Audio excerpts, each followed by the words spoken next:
Okay,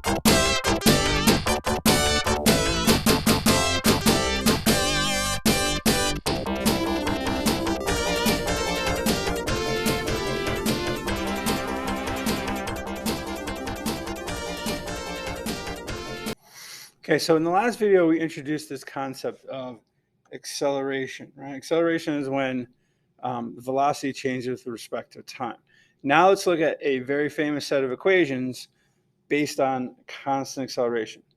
So for this part of Unit 1, we're making the assumption that the acceleration is constant. Whenever the acceleration is not constant, that's when you get into cubic functions and quartic functions and so forth. So when we describe motion that undergoes constant acceleration, we have a set of equations that we're going to use. And we call them CAKE.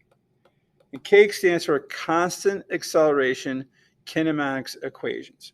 And really there's three of them. There's really four, but the fourth one, doesn't really affect any of the calculations. Okay, so the first one is solving for position. So the final position is equal to the initial position plus the initial velocity times time plus 1/2 at squared. So this is, notice that this is quadratic, and this is actually the equation of a PT graph. Okay, if there is a constant acceleration, if it is a constant velocity, note that this piece goes away and it's just this x equals xo plus vot. But again, we can include the acceleration, because even if we had acceleration equals 0, we would just cross that piece out. The next one, so remember, velocity is the first derivative of position. So if I take the derivative of this function, I'm going to get the derivative of a constant. So ddt of a constant is 0, and that's what x0 is. Right? Our initial position is a constant. Okay, that's going to go, the x is going to be 0. I'm going to kind of write it all the way out. So I take the derivative of x0, it's going to be 0. If I take the derivative of the next part, the derivative of anything to the first is 1, right? Or a constant. Okay, so in this case, this derivative of t is 1, but I'm going to multiply it by v0, and that's just going to be v0. And then finally, the last part, do our power rule, bring down the 2, multiply 2 times 1/2 is 1, and we do times a times t to the first, right? Or t to the 2 minus 1, which is t to the first. So there's our second equation. Okay, and I'm going to erase this 0 because our equation is simply v equals vo plus at. Okay, so know that this is a line, and it's actually the equation of a VT graph. So as long as our acceleration is constant, our velocity equation will be a line. The next equation is the equation with no time. So we say 2a delta x. So v squared is equal to vo squared plus 2a delta x. And so they're the constant acceleration kinematics equations. And what you should do is make sure you're writing down your known values, substituting into the equation,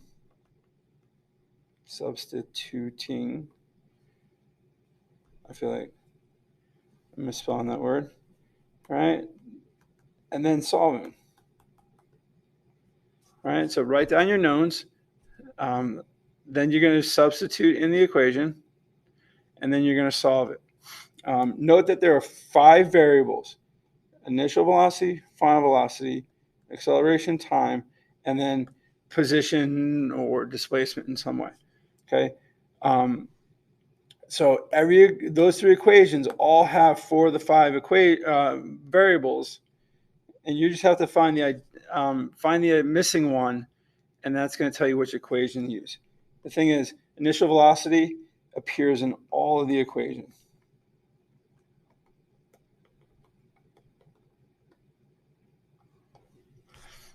Okay, but so it's going to be one of these 4 that are actually going to be missing from your solving, from your problem. All right. So let's look at a couple examples.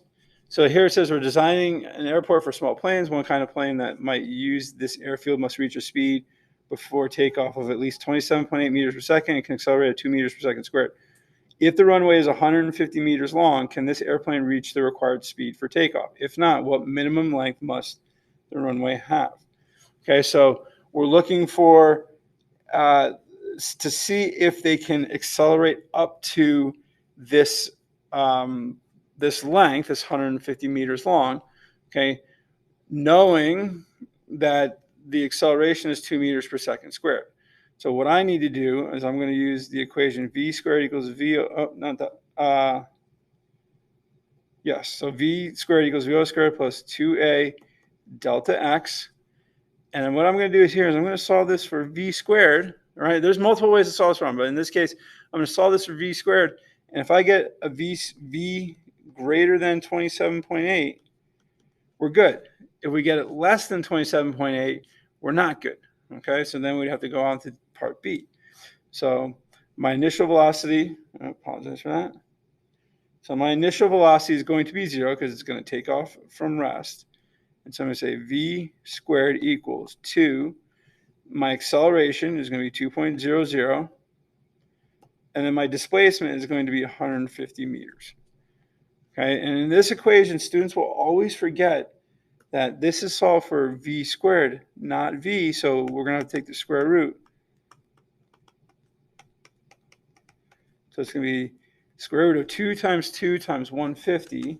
So the square root of 2 times 2 times 150, and it gives me a velocity of 24.5 meters per second, which is less than 27.8 meters per second, which means it won't reach the distance, the 150 meter long distance. Okay, so now we would have to figure out what minimum length must the runway have.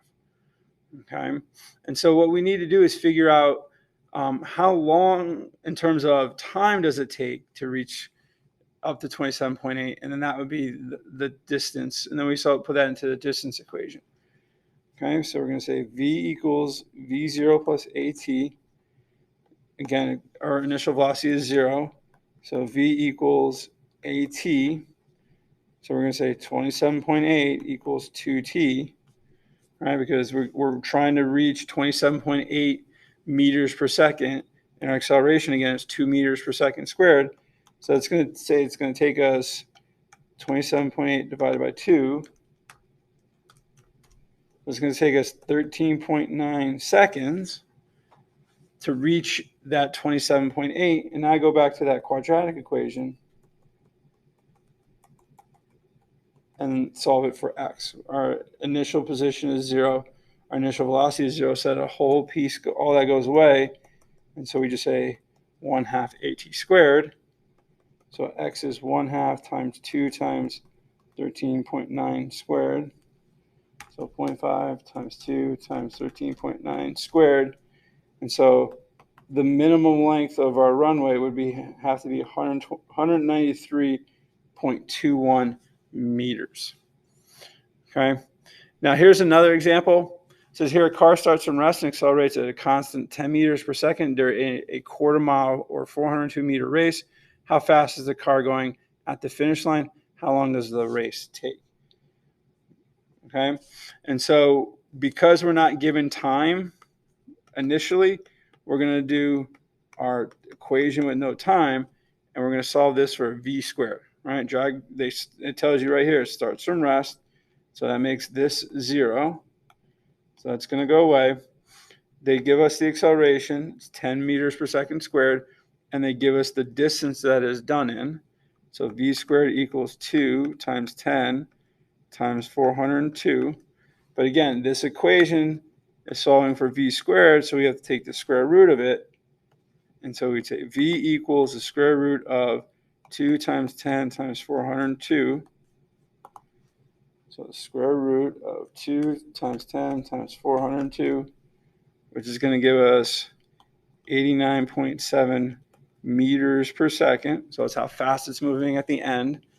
Now, how long does this race take? We can use this information to plug it into the V equals VO plus AT formula, but I would recommend against that, because what happens if you made a mistake on this part? Use information that's already given to you. So we're going to use x equals xo plus VOT plus 1/2 AT squared.